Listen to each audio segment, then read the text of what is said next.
Bienvenue dans Intuition Créative, le podcast qui t'invite à rayonner en tant qu'entrepreneur visionnaire et intuitif. Ici, je t'accompagne à travers mon regard de directrice artistique, mon expérience d'entrepreneur et ma posture de mentor pour t'inspirer, éveiller ta créativité et développer ta visibilité avec confiance et authenticité. Chaque semaine, je te partage des clés concrètes, des réflexions profondes et des élans d'inspiration pour que ton entreprise devienne le reflet aligné de ton unicité et attire naturellement les opportunités justes. Ma mission avec ce podcast, t'inspirer, te motiver et t'aider à faire grandir ton business en restant fidèle à qui tu es. Je suis Anne-Laure Bailly, graphiste web designer intuitive et fondatrice de Studio Eucalyptus, mon studio de création graphique, et de La Sphère, mon mentorat collectif. Depuis 2016, j'accompagne les entrepreneurs sensibles et visionnaires à révéler leur identité visuelle et à bâtir une marque rayonnante, alignée et pérenne. Ici, on se retrouve chaque lundi à 7h, en tête-à-tête ou aux côtés d'invités inspirants. Alors abonne-toi dès maintenant pour ne manquer aucun épisode et avancer pas après pas vers une visibilité qui te ressemble.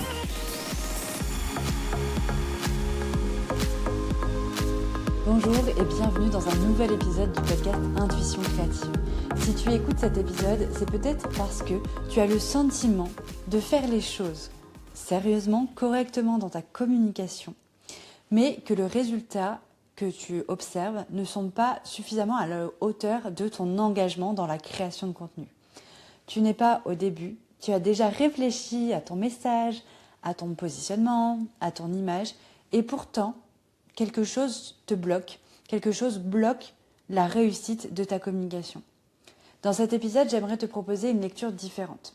Pas pour remettre en question tout ce que tu fais déjà au quotidien, mais pour pouvoir regarder ailleurs que là où tu regardes habituellement, pour avoir une autre vision de ta communication. Et concrètement, je vais te parler de 3 choses pour que tu puisses enfin te sentir bien et avoir des résultats dans ta communication. On va parler de pourquoi une communication peut être juste mais ne pas fonctionner. Le décalage invisible entre ce que je vois beaucoup chez de nombreux entrepreneurs qui sont sensibles, qui ont les compétences et pourquoi la stratégie est essentielle mais insuffisante si elle n'est pas incarnée. Et à la fin de cet épisode, je t'inviterai à faire un pas de côté sur ta communication pour mieux comprendre où tu en es aujourd'hui dans ta communication et savoir où ça pourrait bloquer concrètement pour toi finalement. Alors c'est parti, on va vraiment commencer à discuter ensemble de la communication qui va être bonne, qui va être réfléchie, pensée, etc., que tu as mis en place, mais qui est sans impact. On va voir comment, qu'est-ce qui pourrait te limiter et comment on pourrait transformer ça en fait pour que tu aies l'impact que tu souhaites avoir. Je pense que tu t'es peut-être retrouvé dans cette situation, c'est une situation que je rencontre très souvent. En fait, des femmes entrepreneurs qui ont une activité solide, une vraie expertise, des intentions sincères, une communication qui est structurée parce que leur message il est clair, l'univers visuel il est cohérent parce qu'elles ont travaillé une palette de couleurs, etc. Et pourtant, en fait, ça ne crée pas l'élan espéré. Elles n'ont pas suffisamment de retours, c'est-à-dire pas assez de demandes, pas assez de fluidité dans les clients, ou alors des clientes qui ne sont pas vraiment alignées. Et en fait, quand on regarde de plus près, ce n'est pas la communication qui est mauvaise, c'est qu'elle est peut-être trop sage, maîtrisée ou contenue. En fait, elle explique très bien ce que tu fais, elle ne fait pas vraiment ressentir qui tu es. En fait, le problème, c'est que aujourd'hui, on est dans un monde qui est saturé et si ta communication est trop lisse et qu'elle est juste dans la clarté de ce que tu proposes, elle ne va pas créer de connexion et elle ne va pas créer une réelle présence pour toi sur les réseaux ou ailleurs. L'idée, c'est que, en fait, souvent, au début, quand on se lance, on fait notre communication de manière complètement aléatoire. C'est-à-dire qu'on va bricoler une identité visuelle, on va être un peu touche à tout, on va parler de soi, on va parler de nos offres, etc. Mais on ne sait pas vraiment trop communiquer. Après, il y a une deuxième étape qui est de « Ok, en fait, je comprends qu'il faut que je mette de la stratégie, qu'il faut que je mette un cadre, que je parle bien de mes offres, que je parle bien de ce que j'apporte, etc. » Donc, on met ça en place, mais on oublie qui on est et notre essence profonde et notre vraie présence dans nos accompagnements. Et du coup, on s'éloigne complètement finalement de la personne qu'on est et on oublie de créer une vraie connexion, une vraie présence avec notre audience. Et du coup, là, on se retrouve avec un décalage entre, certes, notre expertise qui est bien présentée, mais plus de nous, plus de notre alignement, de nos valeurs, etc. Et du coup, en fait, on attire à nous des personnes qui sont plus du tout alignées ou qui ne seraient pas en phase, en fait, avec la profondeur de ce qu'on veut apporter avec nos accompagnements. Et c'est là que, du coup, on a clairement un décalage entre ce que on montre et qui on est profondément. Et c'est souvent le problème, clairement, d'une quantité de malades, d'entrepreneurs en ligne qui sont profondément sincères, ancrés, bienveillants, qui ont aussi une part de volonté de communiquer, de bien faire, etc. Et que du coup, en fait, il y a vraiment une...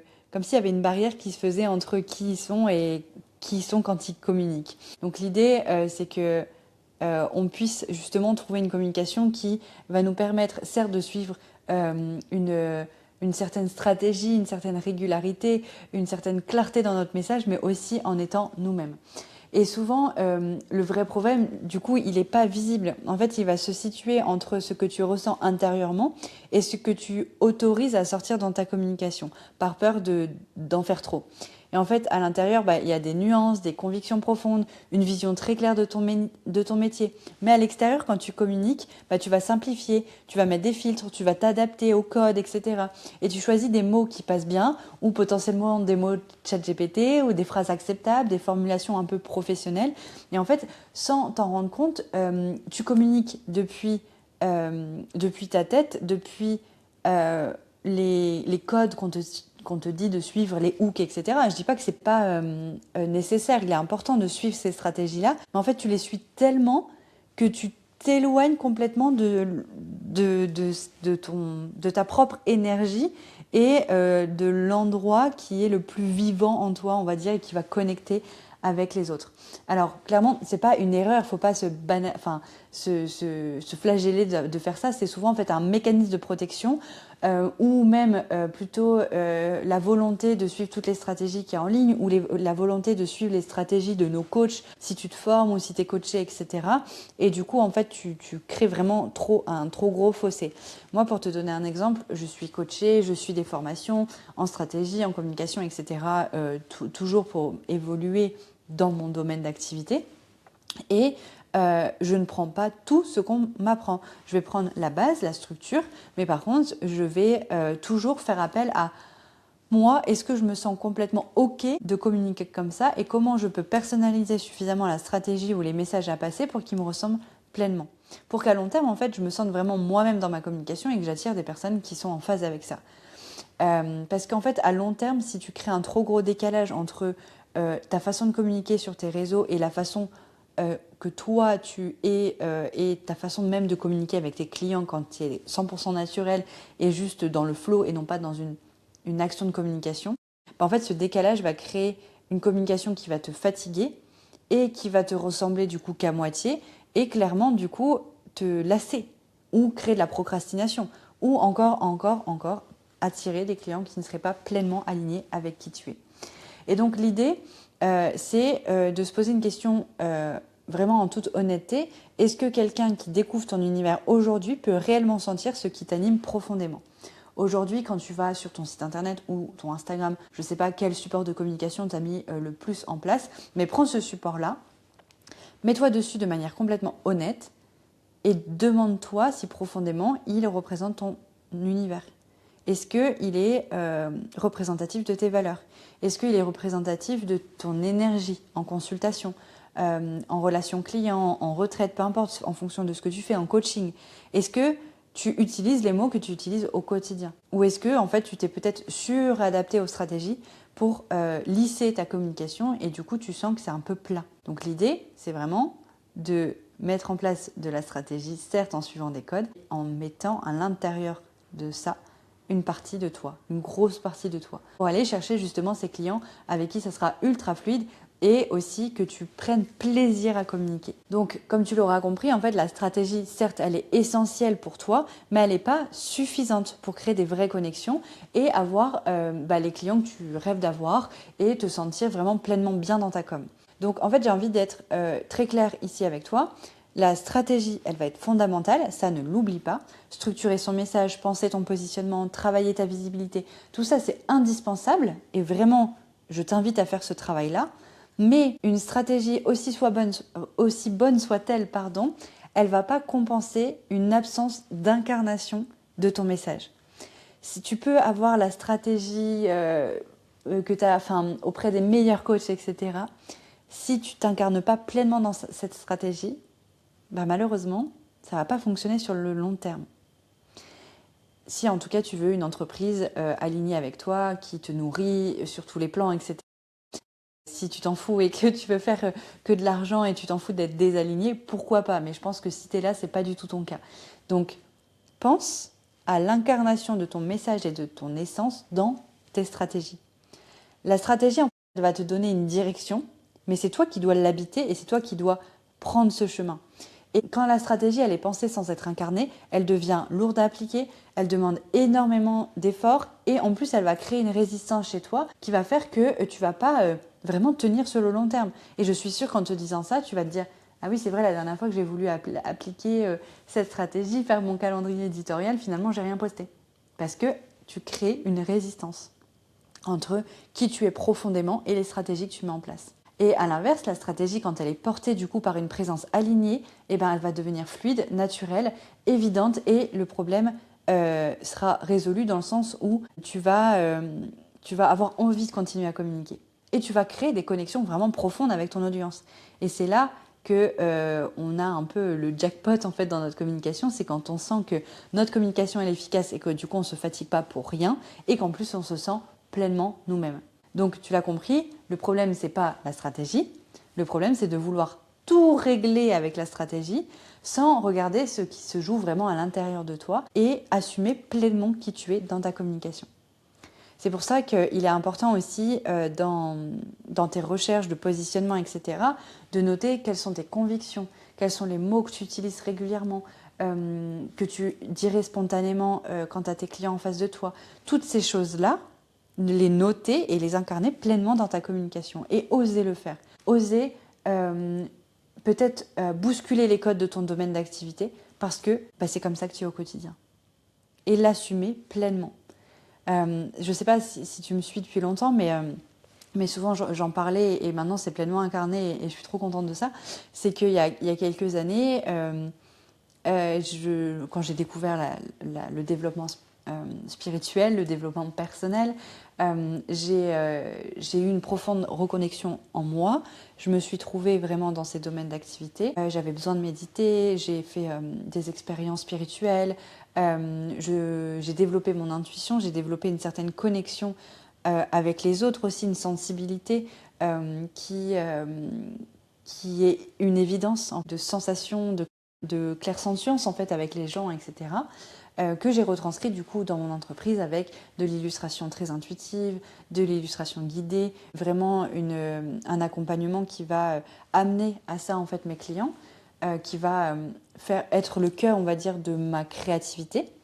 Mais à côté de ça, pendant tout ce développement spirituel où j'avais envie de retourner, on va dire, à l'origine, à la terre, à la simplicité, aux éléments, etc., il y a une part de moi qui a toujours été là et qui était en conflit du coup avec cette part spirituelle. C'est la businesswoman qui rêve d'avoir des beaux bijoux, des sacs de luxe, qui ne serait pas contre faire des voyages en première classe, peut-être pour aller dans un pays complètement spirituel, ancré, où je vais pouvoir dormir dans des cabanes. Mais en fait, j'ai cette dualité qui fait que je prends autant plaisir avec le luxe que je prends plaisir à la simplicité d'être connectée aux éléments, surtout l'élément eau, où je vais pouvoir méditer ou faire du tambour au bord de l'eau, etc. Et je me sens habitée et complètement moi-même dans ces deux situations-là.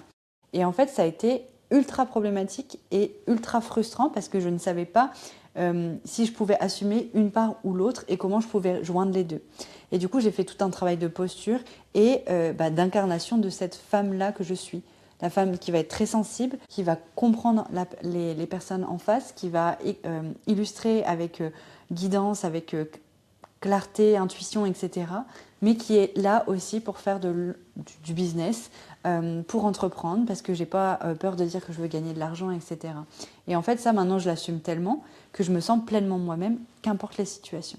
Et c'est ce que je veux que tu fasses, c'est quelles sont tes convictions et qu'est-ce que tu veux, qu'est-ce qui pour toi est ultra important que tu veux oser pleinement incarner. Et c'est ces forces-là et ces différences-là qui feront de toi une personne unique. Et si tu l'assumes dans ta communication, tu marqueras les esprits des personnes qui te suivent. Donc, si tu es trop lisse et que tu ne sors pas du cadre de ton domaine d'activité, il se peut que tu sois noyé dans la masse, même si tu fais des super stratégies. Donc, mets de ta personnalité. Et si ta personnalité, c'est de la sensibilité, de la douceur, de la poésie, etc., assume-le pleinement. Et c'est comme ça que tu feras la différence. Et du coup, le mot, comme tu l'auras compris, c'est incarnation. C'est vraiment le mot que j'ai envie de poser ici. C'est un mot pour moi qui symbolise réellement en fait tout ce qui se passe dans une communication alignée. C'est pas un concept abstrait, pas comme une injonction à être soi en permanence, etc. C'est comme la capacité à occuper ta place, à assumer ton regard, à laisser ton énergie passer dans ce que tu montres. L'incarnation, c'est pas en faire plus, c'est enlever ce qui te retient et tant que cette dimension n'est pas regardée, en fait, comment expliquer ? Ce mot me plaît tellement et c'est tellement ça que je veux transmettre que j'en perds mes mots. En fait, il faut... Comment t'expliquer ? C'est quand tu enlèves tout ce qui te retient, en fait, l'incarnation, c'est la dimension de toi qui fait une personne unique. Et tant que cette dimension n'est pas regardée et n'est pas acceptée et diffusée, la communication reste en fait juste extérieure, en surface, et déconnectée de ton vécu réel et de ta propre personnalité. Et du coup, c'est là que tu perds clairement en profondeur dans ta communication. Et c'est ça, en fait, qui viendrait bloquer clairement ton élan et ton impact dans ta communication. Donc, si tu te reconnais dans ce que je viens de décrire, sache une chose importante. Il n'y a rien qui cloche chez toi, déjà. Tu n'as pas besoin de te forcer, ni de te réinventer, ni de devenir quelqu'un d'autre. Tu as simplement besoin de comprendre où tu en es aujourd'hui dans ta manière de communiquer. Vérifier si soit est complètement sans stratégie et du coup c'est pour ça qu'il n'y a pas d'impact, soit tu es trop dans la stratégie et du coup tu ne te sens pas du tout toi-même, et trouver en fait vraiment une manière de communiquer qui pourrait assembler les deux. Et c'est pour ça que j'ai créé un diagnostic en 12 questions qui te permet de faire le point en quelques minutes sur ton niveau d'incarnation dans ta communication. Donc, sous cet épisode, tu trouveras le lien pour avoir la possibilité de faire ce diagnostic-là et pour pouvoir comprendre si, oui, tu te sens vraiment toi-même dans ta communication et oui, tu incarnes pleinement qui tu es et ton message dans ta communication. À la fin de ce diagnostic, tu recevras du coup un plan d'action pour pouvoir améliorer l'incarnation de qui tu es dans ta communication, et si tu as des questions, n'hésite pas à m'écrire. Dans le prochain épisode, je te parlerai d'un sujet central. On va parler de pourquoi tu n'as vraiment pas un problème de visibilité, mais un problème de présence dans ta communication et de profondeur. C'est-à-dire qu'on va aller encore plus loin dans le message. Ça va être la continuité de l'épisode d'aujourd'hui pour que tu puisses vraiment trouver ta place et faire acte de présence, mais vraiment une grosse présence en profondeur, on va dire, dans ta communication. Donc on se retrouve lundi prochain pour cet épisode, et en tout cas, comme d'habitude, n'hésite pas à m'envoyer un petit message si tu as des questions suite à l'écoute de cet épisode. Je te dis à la semaine prochaine. Merci beaucoup d'avoir écouté cet épisode d'Intuition Créative. J'espère qu'il t'a inspiré et qu'il t'a donné l'élan pour rayonner encore plus dans ton activité. Si ce podcast te plaît, tu peux le soutenir en laissant 5 étoiles et un témoignage sur Apple Podcast. Pour ça, c'est très simple. Sur Apple Podcast, écris Intuition Créative dans la barre de recherche. Quand tu m'as trouvé, tu cliques sur s'abonner. Descends en bas de la liste d'épisodes jusqu'à la section évaluation et avis. C'est un petit geste simple pour toi, mais un grand pas pour m'aider à partager ce message à toujours plus d'entrepreneurs visionnaires et intuitifs. Et si tu veux continuer l'aventure au quotidien, rejoins-moi sur Instagram, Studio Eucalyptus. J'y partage mes réalisations, mes conseils et les coulisses de mon parcours. On se retrouve lundi prochain à 7h pour un nouvel épisode, et d'ici là, prends soin de toi et de tes rêves.